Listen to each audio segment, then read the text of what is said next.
Hello, everyone. Welcome to tonight's College Wise webinar. Today's topic will be all about college research. My name is Theo, and I'm a part of the marketing team here at College Wise, and I'll be your host here for tonight. Before I introduce you to our speakers, I'll actually like to start up our first poll of the night. So if we go to the next slide, I will go ahead and get that started. So this poll is just for us to get to know who's in the audience here tonight, and just so how we can better cater our content to you. So I'll just leave that up for just a couple minutes, and I'll love to talk a little bit about College Wise. Let's go to the next slide. So we're College Wise, and we were founded in 1999, and we have been in the industry for around 24 years now. We have a team of around 70 wonderful counselors, and we've worked with over 30,000 students. In fact, 9 out of 10 students have been accepted to their top 3 schools here at College Wise, and we have worked with many families across the United States. College Wise was also rated the #1 undergraduate college counseling firm in 2023 on Trustpilot. And this really goes to show the expertise of our amazing counselors and how we would love to work with families and helping them through the overwhelming college application process. So that's just a little bit about College Wise. And if we just go to the next slide, I'd like to go through a little bit of our housekeeping. So this webinar will be recorded, and you will be getting a copy of the recording via email tomorrow. Please also avoid using the raise hand feature, as we won't really be utilizing that tonight.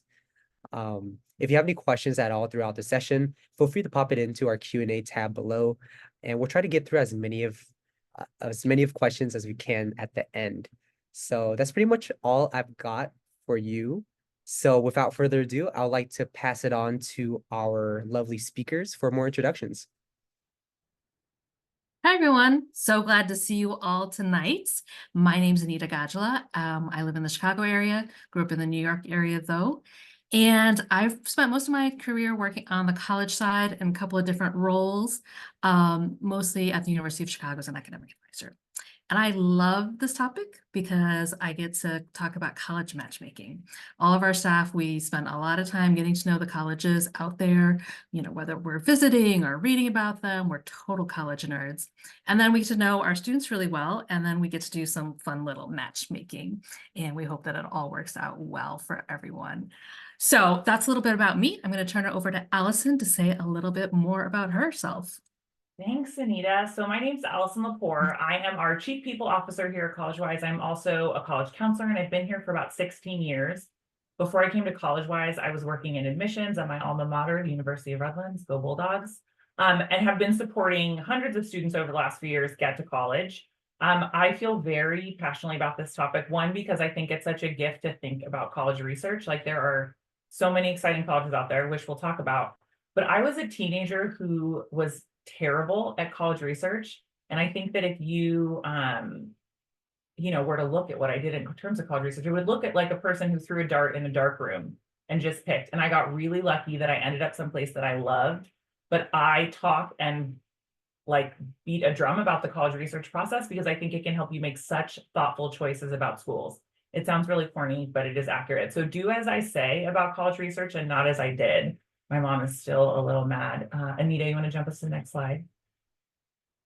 And just a quick agenda for what we're going to talk through today. We'll talk through the landscape of college and what's happening, what options look like, how you're going to do research and build a list, and then what your next steps are, a checklist to get you through the college list building process. And of course, we'll be answering questions along the way. Okay, so the college landscape. So this next slide is my favorite. When we talk about, and actually you can go forward one more, Anita. When we talk about colleges, when we talk about college admissions, and when I present to a group, and I can't hear you all talk back to me and laugh at my jokes, but I'll just assume you are. When I ask families how they're feeling about the admissions process, I see groans, or I see sad eyes, or like just a collective defeated feeling across the gymnasium during junior parent night. And this is my favorite thing to remind families about. There are over 4,000 colleges in the United States. 4,000. So many you haven't even heard of most of them. And the vast majority of those colleges are saying yes to more kids than they're saying no to. So we will talk about research and picking schools, but I want you to remember, if you get overwhelmed, if you feel like there aren't any options, There are tons of options, and your job is to go out and start to do some research and discover what they are. Anita, we need a slide hand signal. I'll come up with one. Before we dive into the research, I think it can be helpful to back up and talk about what admissions looks like and what colleges are looking at. So when you think about what you need in college and what is going to be a good match for you, great, you have to prioritize yourself. Colleges are doing the same thing and trying to understand the students who are applying. So when we talk about a college application, it is going to contain all of these different parts of your life. And maybe you took standardized tests, or maybe you didn't. You have different activities and different classes and different essays, and your transcripts all look different. But this will be what your colleges, by and large, are going to look at to review your application and decide if you're admitted. And so when we think about admissions, we think about what fit looks like. These are also thinking about parts of the human that you are and how they're going to fit into the research process. I forgot my hand signal. So I love to start here. My sense is that students picture conveyor belts when they think about admissions, and your application's on a conveyor belt and it's going to be yes or it's going to be no, like a rubber stamp. Like, it feels very automated to me. And the reality is that colleges are looking for interesting, cool humans to come live on their campuses. If any of you have been on a college tour or been on a college campus, one of the things that you notice is on the side of every building and inside of every hallway, there are bulletin boards. And they're usually, depending on the time of year, like stacked with paper, stapled, more flyers, more. And those are all things that are happening on campus. Academic events, social events, an improv troupe is coming, a stand-up comedian, goat yoga is coming to campus. I don't know what's happening on campus. But all of those things are things that students do and bring to campus. Students are what make the college cool.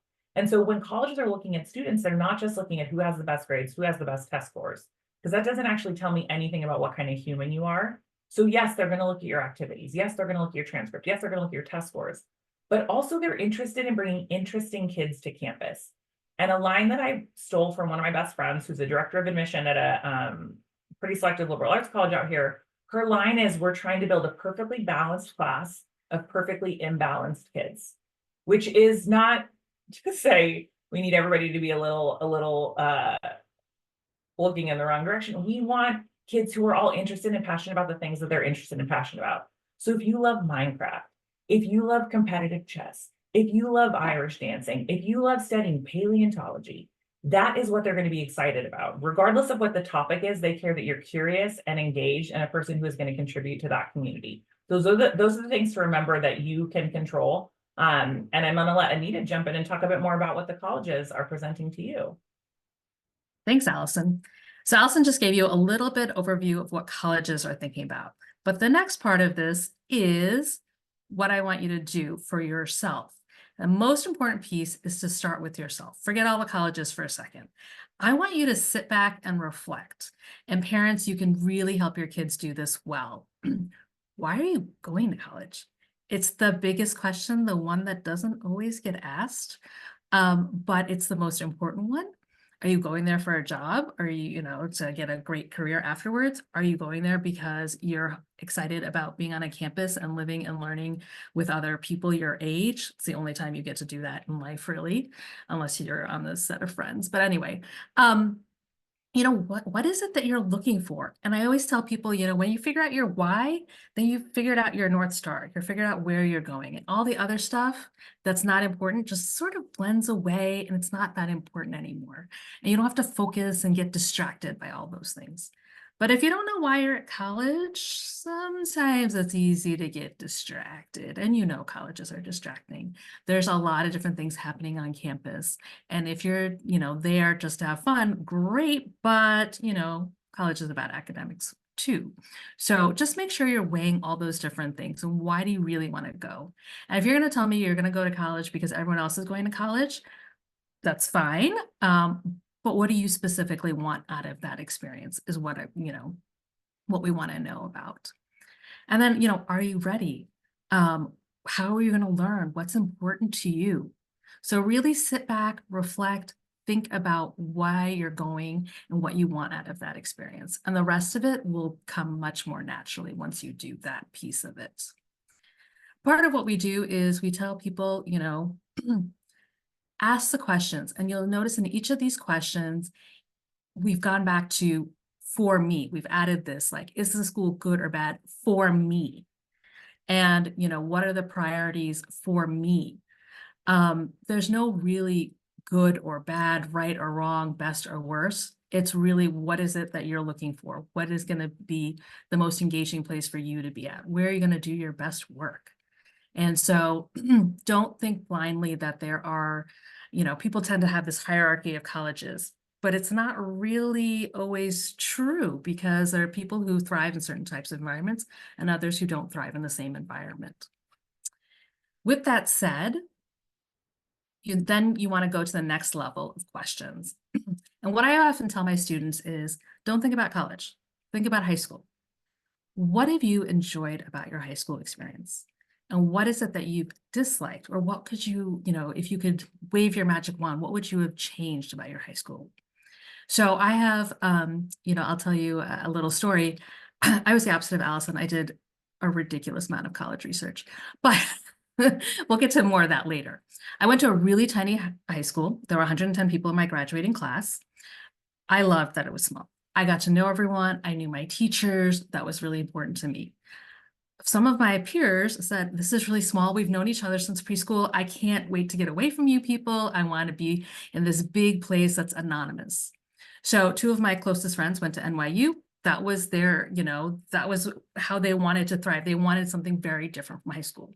And I started visiting schools and I was like, oh my God, 1,000, 2,000 people in this campus? It feels really big to me. And I didn't want to get lost in the shuffle. So again, what is it that you are looking for? How are you going to thrive? This is the most important question when you start thinking about what your priorities are.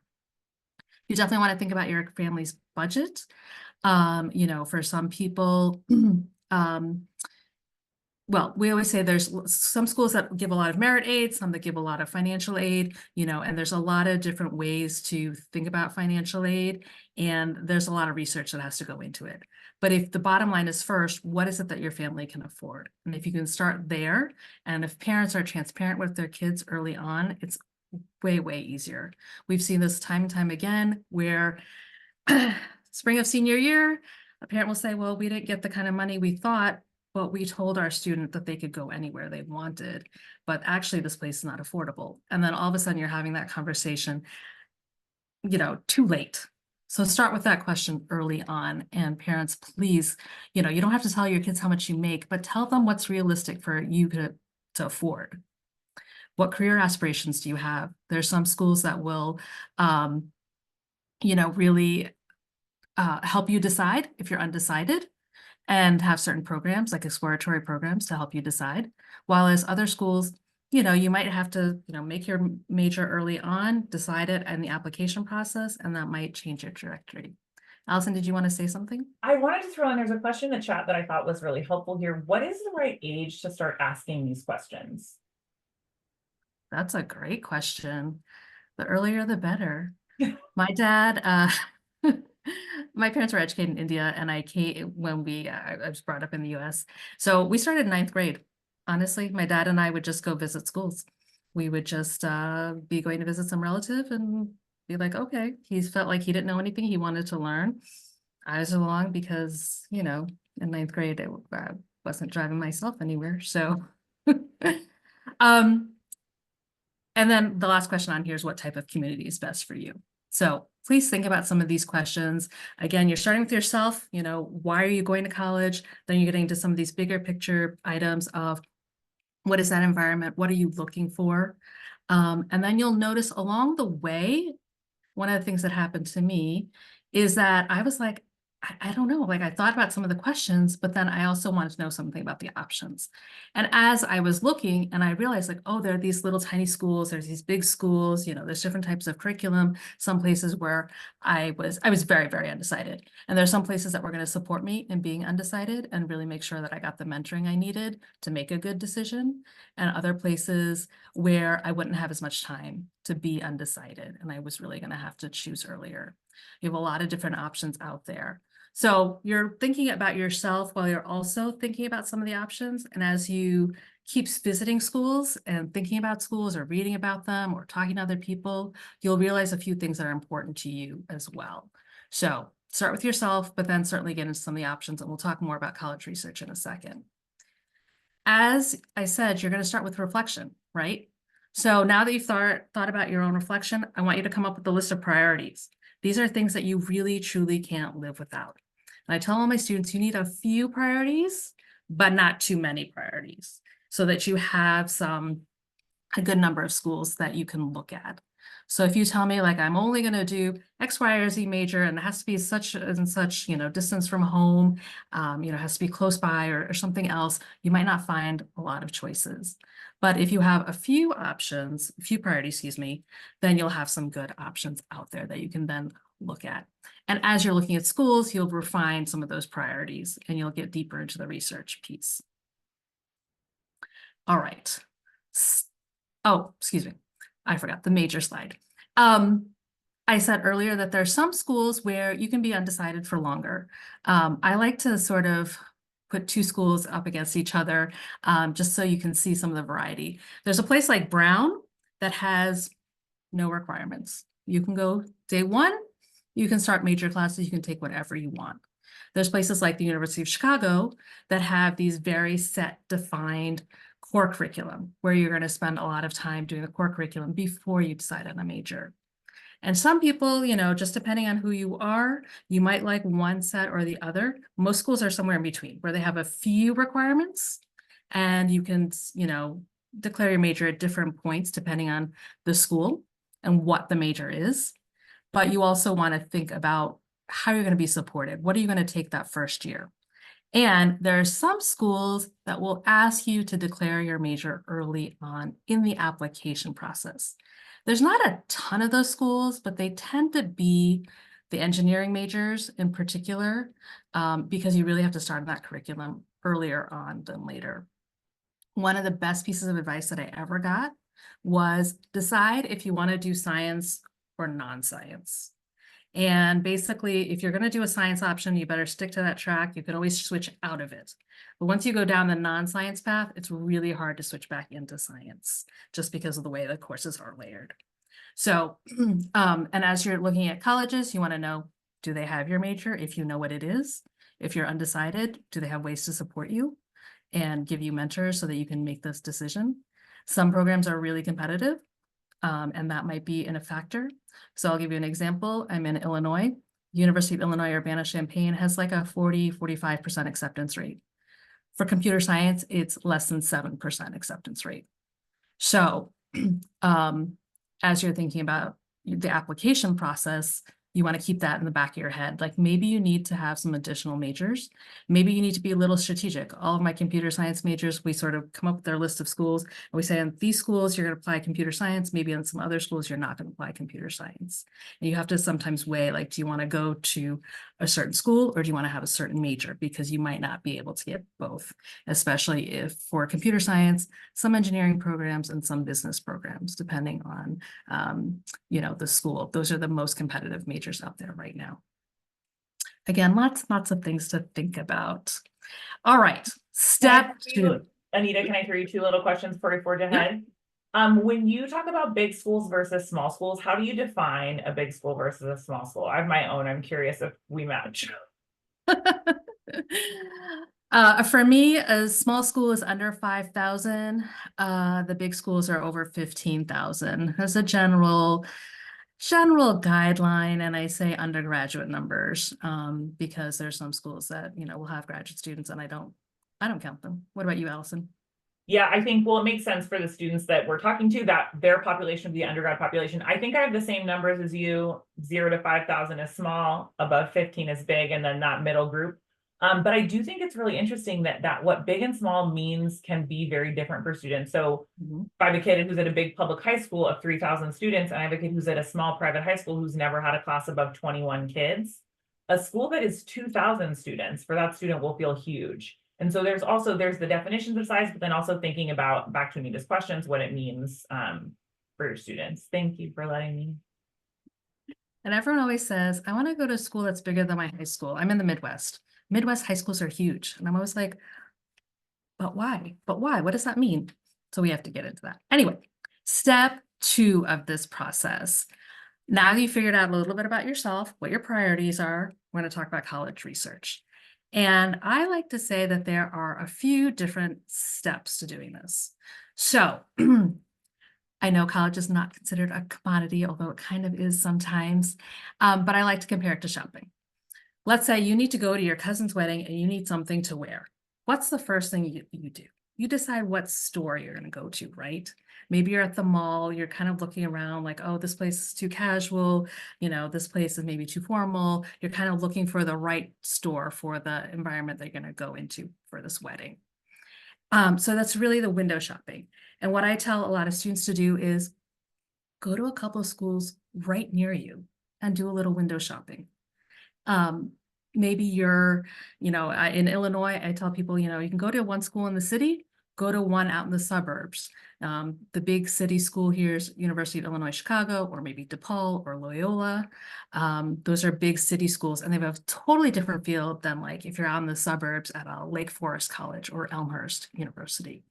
And so when you start doing that, you get a little sense of like, okay, what's out there? What are those options? We'll talk more about this in a second. The next thing you're going to do is get a little deeper into that research. The third piece is to try it on, right? So you're never going to buy, well, I shouldn't say never. Back in my day, I always went to the store. I didn't shop online, right? But you want to try it on before you really purchase it, especially if it's a big, expensive item. And I know today everyone's got this online shopping so you can return it at will, but it doesn't quite work like that with college, of course. You do want to try it on, go on some campus visits. And along the way, you're going to think about that item's price. Right now, we're seeing a lot of FAFSA delays for seniors, and my seniors are struggling because they're like, well, I want to make my final decision, but I don't even know how much these schools are going to cost yet. And that is a big deciding factor. So let's go into a little bit more depth about what college research means. One of the things that I tell my students to do is, how do you learn best, right? So if you're going to tell me, if you're going to do a big assignment for a history paper, let's say, how do you learn best? How do you take notes? How are you digesting this information? For me personally, I love to read and I love to write notes. I have a student who says that she's very visual. She's thinking about being an art major or a bio major, and she has done all of her notes for college on Google Slides. And so she's like pulling different pictures and words and things like that. Other students really love videos, right? So there's a ton of stuff on YouTube. Or most colleges these days, because of the pandemic, have some sort of virtual tour. So again, when you're doing this window shopping, you can do a lot from your house. You don't even have to go to a college. But I want you to think a little bit about how you're going to learn and how you're going to take notes. Those schools will blur together really, really fast. So it's really important that you start with a way that, like I said, either it's Google Slide or a spreadsheet or a notebook. Start with something that feels comfortable to you, where you're going to take notes, and think then about what kind of resources. There are tons of resources out there to look at for colleges, which brings me to the next slide, which is about, I always say that there's at least two types of ways to view colleges, right? One is the college source directly. And while I love websites, sometimes going to a college website can be a little intimidating. What are you looking for on that college website? You want to make sure you don't go down that rabbit hole. First and foremost, go to the admissions website. What is it that they're looking for? What is the profile of an average student there or last year's class?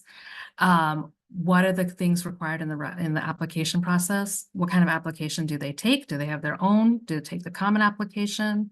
Something else?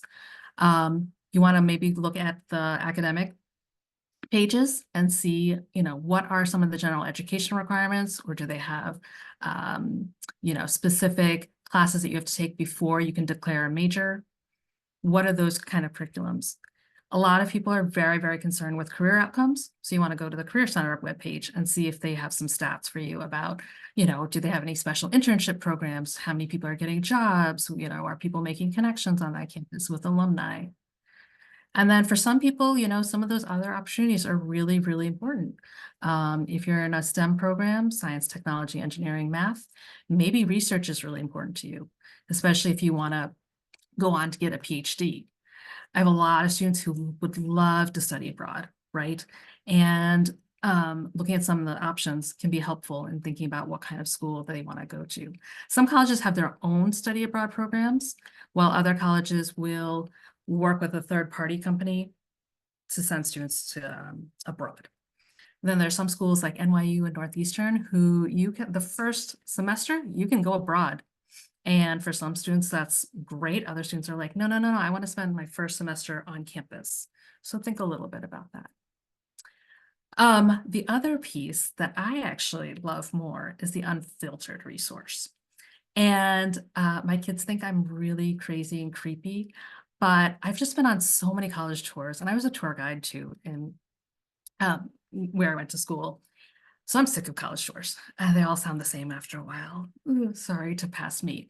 But anyway, I like to sit in the student union or wherever it is that is kind of busy, and I just like to people watch. So my own 2 teenagers think I'm really creepy because I will just look and see, like, what are people wearing? Do they look stressed out? Do they look happy? Do they open the door for other people, or do they slam it in their face?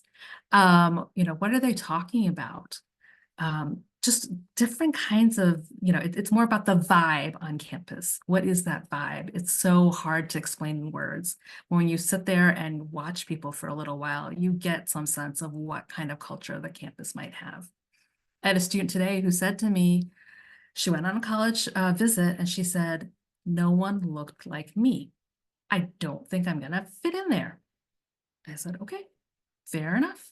If that's important to you, and clearly you want to be able to go to a place where you find people who are going to be like you in some ways, although college is also that place where you're going to find a lot of people who are very, very different from you, and that is also an incredible learning experience. But if you want to feel supported, then that's one good way to see. There are a lot of third-party reviews out there. I like to call niche as like the Yelp of college reviews, because it's students who write in and they say like what they think of this school. The student newspaper is fantastic. I will say that it's always a small group of people who are running student newspaper, but they're always good about, what are the general topics that people are talking about this week? What is considered controversial? What is considered fun? What's good news? What are they celebrating? And that can be really, really easy, again, to do from your own home. You can just go online to any website and look for the student newspaper. So again, as you're thinking and researching, keep some good notes. Know that there's a lot of different resources out there, and you can, you should think about your own learning style and how you best want to take advantage of all those resources.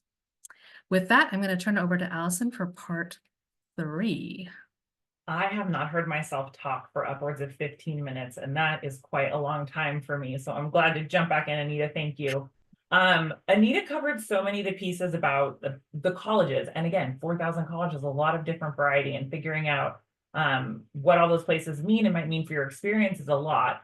And then the next part of this is taking those pieces and putting them all together to make a college list that's going to work for you. And I want to level set. I will not at the end of this webinar be like, great, here is your perfect college research or college list. But I think for you all to have like the framework to start to fill in, so you know what a great list looks like. And that's what we are going to do. Anita, there's my slide signal. Finger guns. Yep, that was perfect. Take us to our reach target likely. So we have 3 categories that our schools mostly fall into. Will you slide me? Go back, there we go. Okay, so a balanced list, your schools are going to fall into 3 different buckets. I'm going to define each of these before we dive into what the list looks like. So the first one, likely, the green category. It's a great color. We love to see it. And a likely is sometimes also referred to as a safety school. I don't like that language. And as the admissions world gets a little less predictable, likely feels a lot more comfortable for me. But a likely school is a place where you are likely to be admitted. All things being equal, if their applicant class looks the same as it did last year, you have a good shot. Your profile is higher than the typical students that they are admitting. And so this is a place that can be a great match for you. It is also the place, Anita mentioned financial aid earlier. Likely colleges are also the most likely to want to throw money at you. Not necessarily need-based money. Sometimes there's merit-based money just based on you being a great student. And your likely colleges are the places where you are the most competitive applicant. You are the furthest above the applicant profile, and you are the most desirable to those colleges. And those are the students that they are incentivized to throw some merit money at and go, hey, we love you. Here's $5 or $10 or $12,000 a year to come to our college, which is not a bad deal. So likely schools, we love them. And you want to have, I would say, 2 to 3 on your list. Here's one other caveat about likely colleges. I was counseling in 2008, and I know students, I don't know if you were born then. If you weren't, don't tell me, I don't want to know. But in 2008, the economy crashed, and it crashed after students had submitted to college applications. And so families applied to college, students applied to college with a particular understanding of their financial situation. And between November when they submitted and March when financial aid packages came out, for many families, that circumstance had changed, which is, I don't want to do any doomsday prepping, but I do think that it's important to have a backup plan and a backup plan for your backup plan. I joke with my students that I'm worst case scenario girl, which is it is my job to make sure that you have a parachute pull and then another one and one behind it. Plans A through Z, we want to have your bases covered. And your likely schools fit into that category. If you're in a year where every single school happens to get more selective, you want to make sure you've been really smart about those likely schools. Okay, our next bucket is target schools. So target schools are a place where you're right on target. You look like the students who were admitted last year in terms of your academic profile. So all things being equal, grades, classes, maybe test scores, activities, you have a good shot at being admitted. Not a guarantee, you have a good shot at being admitted. For a lot of schools, year to year, that applicant pool can change. And so you've heard, they go, gosh, this year we saw an increase of, we were up 20% on our applications, we're up 140%, we have 10 billion applicants. The bigger that pool gets, the more it can kind of change what your admissibility may look like. And so a target school, I like to use Villanova as an example. If Villanova was a target school, and then they win the NCAA basketball tournament, whenever a school, you saw Anita's face of pain, whenever a school wins a big sports tournament, the Rose Bowl, the NCAA basketball tournament, whatever, they are going to see an increase in applications. And the reason you want to cover your bases here is because if Villanova was a target for you last year, but then they won a bunch of basketball games, it may be a reach now. And so you need to kind of pay attention to where these schools are and what other things might be happening. But a target school is, all things being equal, Villanova doesn't win the NCAA tournament, you have a good shot at being admitted. Your reach schools, there are 2 different kind of reaches in my mind. The first is a reach school that is a reach school because your academic profile is not quite as high as the other students who are typically being admitted, by a little or by a lot. But your academic profile isn't quite there. The other kind of reach school is a reach school that's a reach school for everybody. Stanford, have you heard of it? Harvard, have you heard of it? Princeton, and the name sounds familiar.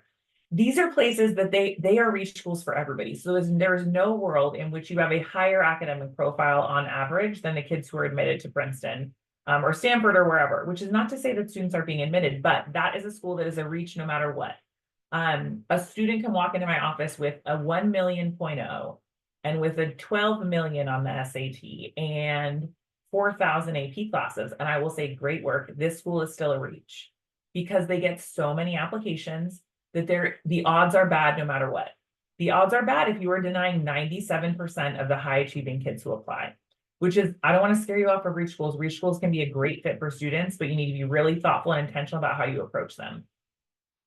And so when you're trying to figure out, when you're trying to build this list, you want to make these pieces fit together so you have balance. You see, I put balance in all caps at the top. Balance means that even in your worst case scenario, you have schools you're going to get into. So we have a few likelies over here, 2 to 3 likelies. We have 2 to 3 reaches. I'll talk about this. You have 4 to 6 in that target bucket. That is your best match bucket. Academically, it's the best match. You want to put your eggs in this basket. Students go, well, what shouldn't I just like change my odds and apply to more reach schools? Shouldn't I just like, if I'm going to get into a few schools, just apply to more reach schools? And what happens is it's not just buying more lottery tickets, which is how it can feel, I think. By 10 mega millions tickets. These are tickets to individual lotteries. Your odds do not improve at all. And in fact, the more you overwhelm yourself with application work, and it's not an accident that the most selective colleges also tend to be the most involved applications. Stanford has more short answers than anybody I can think of. When you have too many of those schools on your list, you spread yourself too thin, and your ability to do great work in the application is really diminished. And so instead of crushing it on the Stanford application, you did like a serviceable job for 7 or 8 schools like that instead of crushing it and going, Stanford, I know you're the one. I know you're one of the ones.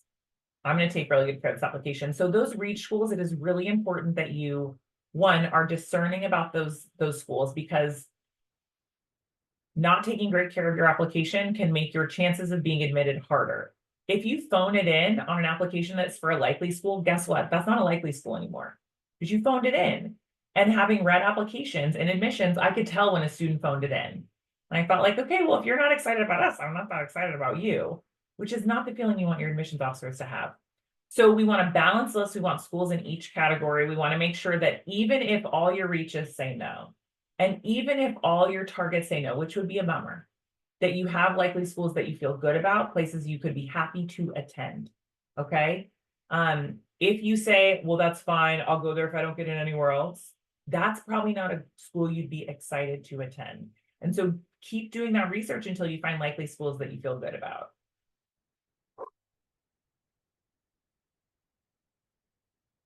Yes. See, we got the signal down. Okay, so somebody asked a great question in the chat about how do we know where a school falls for you? And whether a school is a likely or reach is going to be entirely different for every single student, and it's going to be entirely different for students even in the same house. So a couple things to know. Colleges review applicants within the context of their high school. So I'm based in Southern California. I have kids who are at Newport Beach or Newport Harbor High School and kids who are at Corona Del Mar. And if you talk to either high school, and this is true of any rival high schools in any city, anyway, if you ask the students, they go, my history teacher's way harder and nobody gets an A in that class. And everybody knows he's so intense and he's so crazy. And this school goes, oh no, our teachers are crazy. We work the hardest. We have to work so hard to get a B. Did it.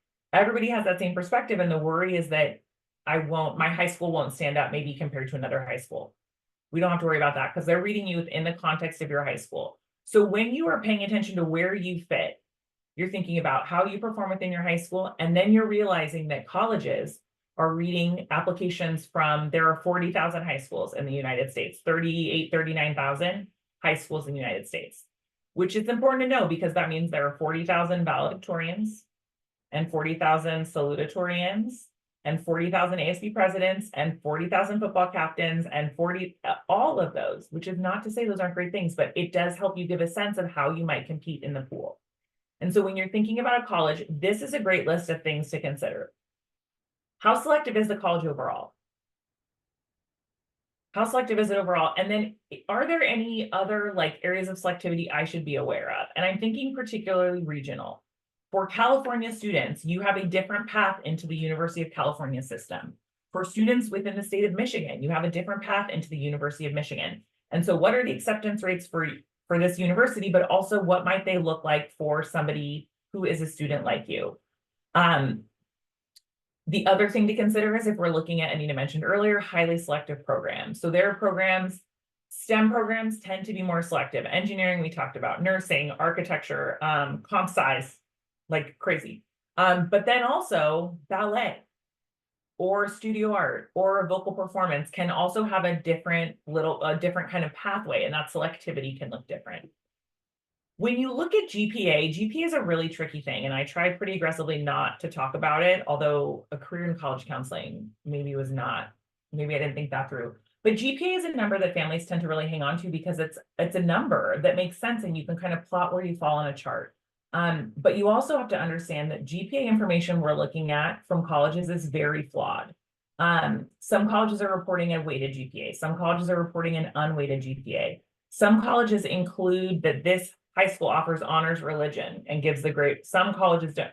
There's too much variety in the information that you're getting. So you can get a sense by the range of the GPA, but also know that just because your GPA falls in there, is above there, below there, none of that is a single determining factor. One, because the info that you're looking at can be complex and can be flawed, but two, because they've got to understand that within the context of your high school. The other thing that's coming into play is testing if you are testing. Testing continues to be quicksand for college counselors and teenagers alike. There are schools who are adding back some of their testing policies, which is interesting to see how it'll play out. Many colleges are still test optional. You can always find the updated list of test optional colleges at fairtest.org, FAIR test.org. So if you're looking at schools that are test optional, The other thing to consider when you're thinking about whether you're going to apply to a college is how hard is it to apply? And one of the lines that I use with students is this college worth the time it will take you to write the essays and work on the application and worth $80? Which is, if you think about application fee and the cost to send a transcript or a test score. And that's a silly way to break it down, but how much are you willing to invest in this school? And if you aren't willing to invest a lot, is it a school that we should spend time applying to, or should we divert that attention elsewhere? So these are a lot of different pieces. I will say that deciding if a school is a reach or a target isn't always clear cut. And as counselors, like, we spend a lot of time in the background for our students. Like, that is work that we're doing to help understand, is this a school that you're actually competitive at, or are there things that you can do differently to be more competitive? But I do think that getting good advice here is critical, whether it's from a counselor like me, Anita, or either one. Sorry, I didn't mean to make it all about me, Anita, but a counselor like us, your counselor at school, a teacher you really trust, but getting some context so that you aren't making these decisions or building a list in a vacuum, because there are a lot of different pieces. This is a great one. So something to know about your high school, if you want to understand where you might sit within the context of your high school, especially if your high school isn't ranked, which can be a nice shortcut to context. But this bottom pro tip on the slide, every school has a school profile. So your high school has a school profile somewhere, whether it's in the front office or the school counseling officer on the internet, and you can see within your high school how many AP classes are students taking on average, and how many are offered, and how are students testing on average. And you can get some of that contextual information from your high school, which is the same information your colleges are going to have. There are so many moving parts here, and there's not a clear-cut answer, but I think making smart, informed decisions based on research here is going to save the day.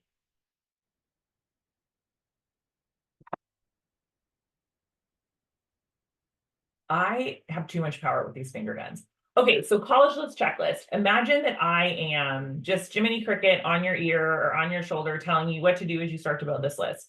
8 to 12 schools is the sweet spot. Sure, you can apply to more on the Common App, sure.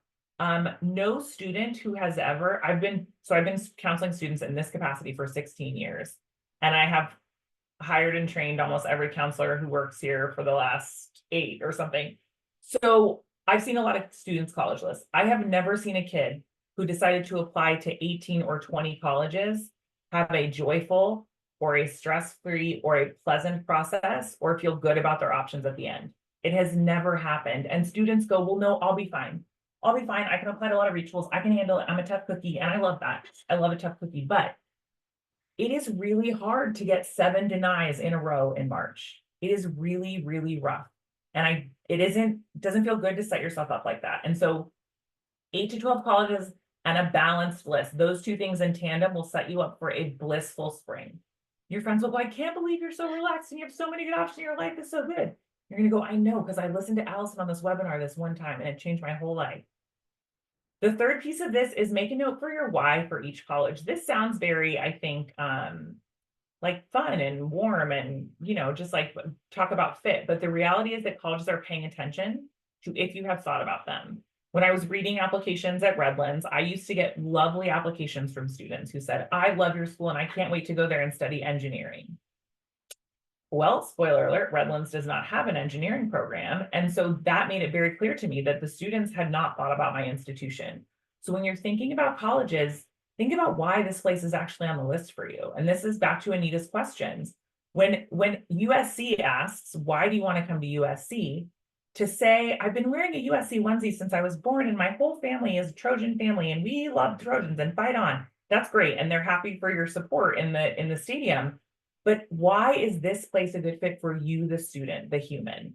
Not just why would it be fun and cool? Why is this a good fit for you? And your research time, this time, if you're juniors, now is a great time. When you're doing that research, the notes will help you answer those questions as a senior. To start broad and narrow it down, I think it is really daunting to sit down and go, where do I want to go to college? It can be really, really daunting. So know that you are going to be able to slowly filter and eliminate. Remember Anita's research graphic, you're going to be able to slowly filter and eliminate. The best thing to do is try it on. Research the school that you're not sure about and just see what happens. Because the worst thing is that you hate it. And the best case is that you love it and you discovered a place you didn't know about or didn't have on your radar before. This number 5, a lot of students talk about a dream school. They talk about the one, they talk about what that, like, you know, you imagine that scene in a movie where you walk on campus and like the spotlight shines on you, and then there's like a choir of angels in the background, and just like the lighting's perfect, and you know this is your place. Here's the reality. You could be blissfully happy and wildly successful at hundreds of colleges. And their marketing departments are very annoyed that I'm telling you that, because they worked really hard to convince you their college is the only place that you can go and be happy. But there are hundreds of schools, truly, where you can go and be happy. And so your job is to build a list of options, not a singular place that this is the only place that you can survive. I love to draw a little bit of a prom comparison, which is to say, if somebody walked up to you to ask you to prom, and they were like, oh my God, I love you, I'm obsessed with you, I've just been paying attention to you for 4 years, I think you're so cool, and I think you're the only person I want to go to prom with. You'd be like, I think I have other plans that night.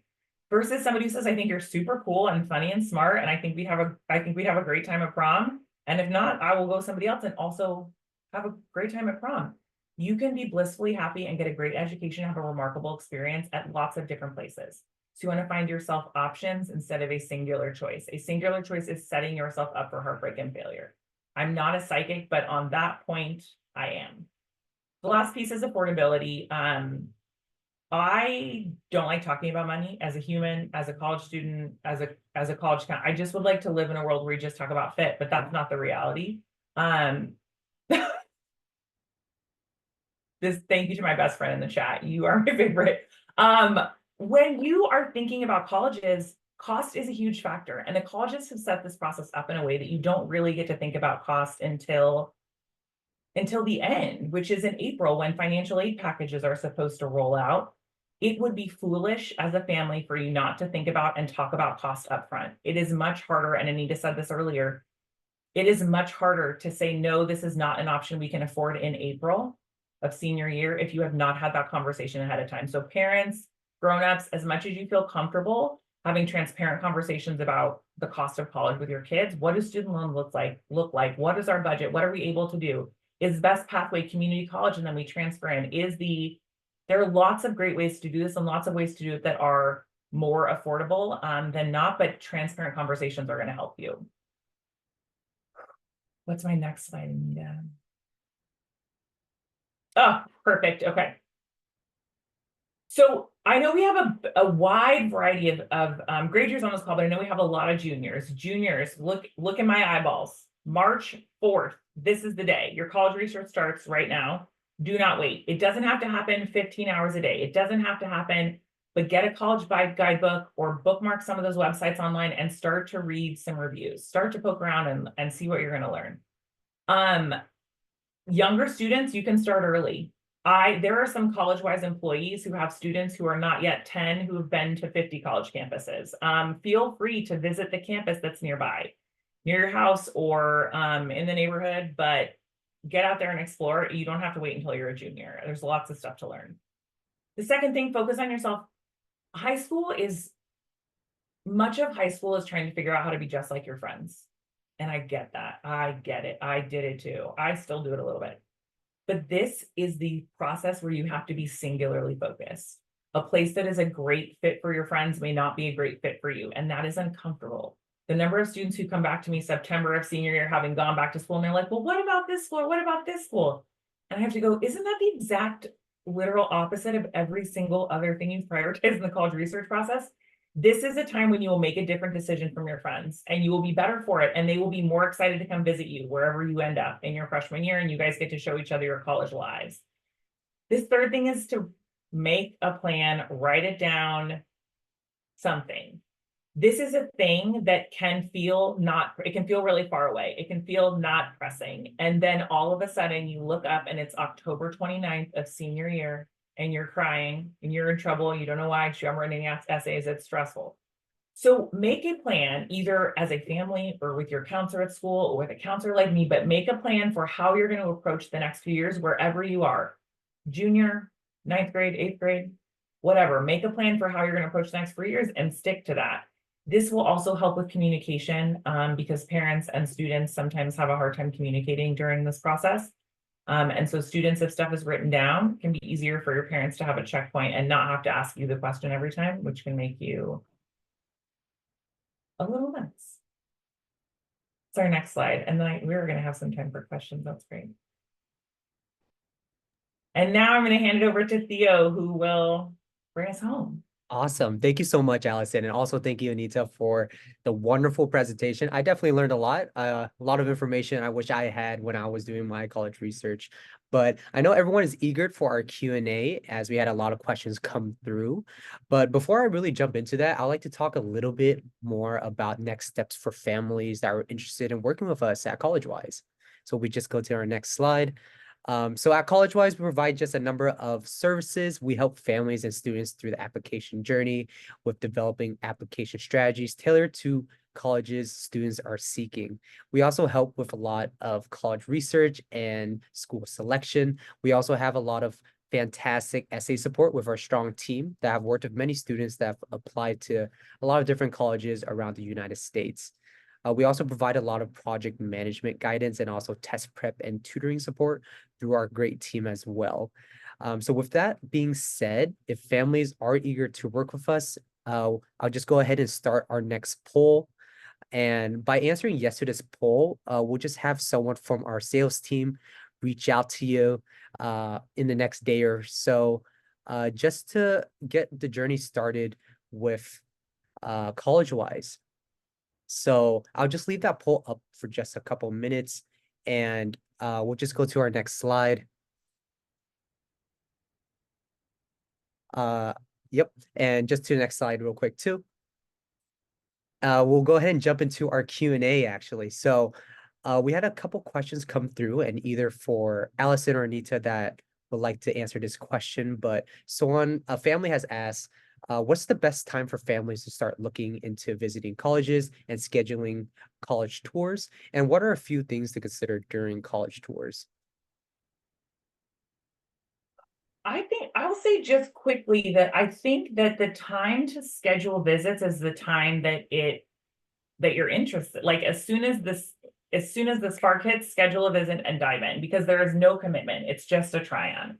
And in terms of what to do, Anita joked that once you've been on 100 college tours, you've been on 1,000 college tours, and it's true. I've heard emergency blue lights explained more than once, but I think that after you've done a few college tours, you decide what is important to you. Kevin, our founder's thing is to see the football field. And so every college he's ever been to, he sees a football field. He may or may not get to the commons. He may or may not but that is the thing he always wants to see. And it is his touch point. So for you, it might be the bookstore, it might be sitting in on a class, it might be sitting in the commons, talking to other students like Anita and horrifying your children. But whatever it is, you've got to pick that part of the campus and kind of try it on. Anita, what am I missing? I say do what's convenient for your family. Families today are super, super busy and people are like, oh, I'm not going to go in the summer because no students are going to be on there.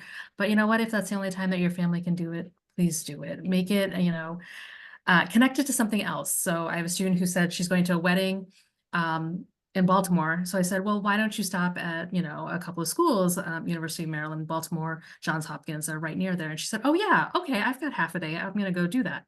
Great. Make it convenient for yourself and don't limit yourself. Absolutely. And a student asks, how do you determine which school is most likely to admit you? You call a psychic. I mean, I think it's hard. There isn't a guarantee on any of this. And even when we're building lists, Anita and I say to students, I don't know how this is going to play out. If I did, this would be a very different process, but your job is to put together a list of options. And so if one falls through, you have your backup plans, right? We're not going to put all our eggs in one basket because the world changes. Yeah, it's a tricky thing to triangulate. Anita, I know you can answer this better than me. For most of my students, I start with what is your in-state public university or public universities? There are many. So I will tell you again, I'm in Illinois, University of Illinois, Chicago, University of Illinois, Urbana-Champaign are the two big state ones. There's University of Illinois at Springfield. Then we have Eastern, Western, Northern, and Southern Illinois. It's really easy. Just remember those 4 points. And we start there. And you know, and then we're sort of feeling out like, okay, based on who the student is. I would say that Northern Illinois, Southern Illinois, Western Illinois, Eastern Illinois are more likely than not, just given what I know about them. Um, but it does take research. It's not an easy, answer, unfortunately. And what we're finding is that a lot of the big state institutions are actually turning more and more popular every day. So it's not just the highly selective schools that people have heard of, you know, Harvard, Yale, Princeton, Stanford, whatever, but also some of those big public schools are turning into very popular choices. So Absolutely. So we also had a lot of questions come in about good online resources families can use. Are there any good resources for families to potentially filter out certain colleges based on majors, acceptance rates, and also affordability? There there is are so much. infinity. Anita, is there, maybe there's a blog post with some good resources, but I think if you Google college research resources, there's probably 70 billion results. But what I would think about is I would go back to Anita's questions, which is how do you learn? Are you an internet researcher? Are you somebody who wants a hard copy of a book and you want to highlight and annotate and post-it note? And think about how you learn best. And then within that category, think about college research. But I would also be creative. Colleges, and this is a COVID thing, colleges have gotten really creative with how they're sharing information about their colleges, their YouTube channels, they're doing social media, they're using students as ambassadors. So there's a lot more out there for sure. Anita, do you have some favorites?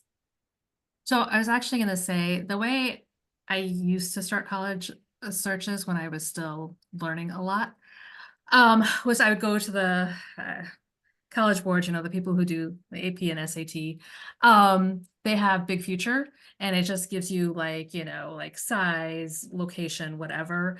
And I just start with some of those points for, you know, a student who said, you know, I really need to be within driving distance from home. And you just start with some of the big points and you kind of get a little bit narrower of a list, and then you can start researching those schools. And I think that's what some of these questions are about. Like, where do you just start with that initial list? The other way to do it is to start with a couple of schools that you know that are close by to you, and then you might start hearing about other schools that are similar to those. In terms of our favorites, we love the Fiske Guide, Fiske. It is only available as a book, unfortunately, but it's often very inexpensive. You can also, I've seen a lot of used copies at bookstores, and it doesn't change that much. Like, you know, in the last 2 or 3 years, I would say you could find a used copy. Your local library will have one. Your school counseling office might have one. And it only includes about 300 schools, so it's not perfect by any means. But what they do is they send out surveys to students, and then they get these surveys back and they compile them and they write these nice little write-ups. So that's definitely a real favorite. For majors, I'm going to be honest and say that this is like a perennial question, even for counselors. Like, how do we know what the acceptance rate is for certain majors? Some schools are very transparent. The vast majority are not. And so it is a struggle. So that's a tougher question. You sometimes want to go when you visit and ask the admissions officer specifically, like,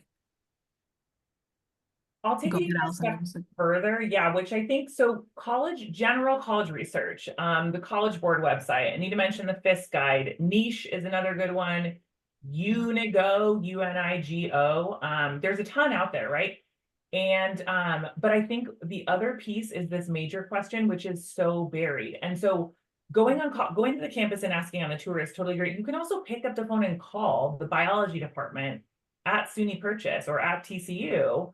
There's somebody who works in that department, who understands the department and knows what it, and can give you some information that will almost be better. That will be a better resource almost all the time than the admissions office. Admissions will know high level for their most popular majors, but their job is like the whole school. And if you're really major focused or looking at a specific program, talking to that program directly can be valuable. You can email a professor.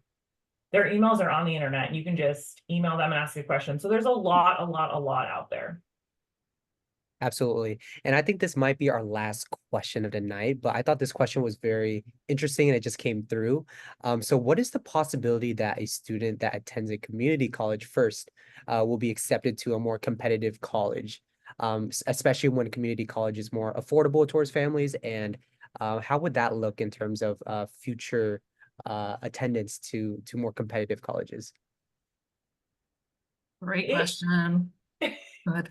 Yeah, I mean, it's tricky. So community colleges can be a great pathway for students because the cost is like crazy lower. It is why is anybody not going to a community college? The cost is so manageable, but also what happens is if you're a community college student, you do 2 years as a community college student, that kind of erases your high school work. And so when you apply to your university, then you do so as a transfer student, and the decision is based on the weight of your work in college. So it can be a really great way, but it is not, nope, you gotta go. I love you. Give me one more minute. It is not like a fast pass into a super selective university. So it doesn't make it any easier. It is still going to be super competitive to get into UCLA, but transfer pathways at some community colleges can grease the wheels a little bit, and they make it a little bit easier for you to follow the steps at your local community college to go to a particular institution. And I will just say briefly, some colleges have articulation agreements, is what they call it. And so in Illinois, we know that there are certain colleges, community colleges, that have these partnerships with four-year colleges. And so you do 2 years community college, and then they will say like, yes, you can definitely transfer with all your credits. And it's a very nice little system. So if you know that your ultimate goal is a four-year university and you're starting off at community college, you just want to see and talk to those advisors at that community college to say like, okay, are there some agreements here, articulation agreements, partnerships, whatever they want to call it, so that it's a little easier for you to transfer your credits and maybe also get in.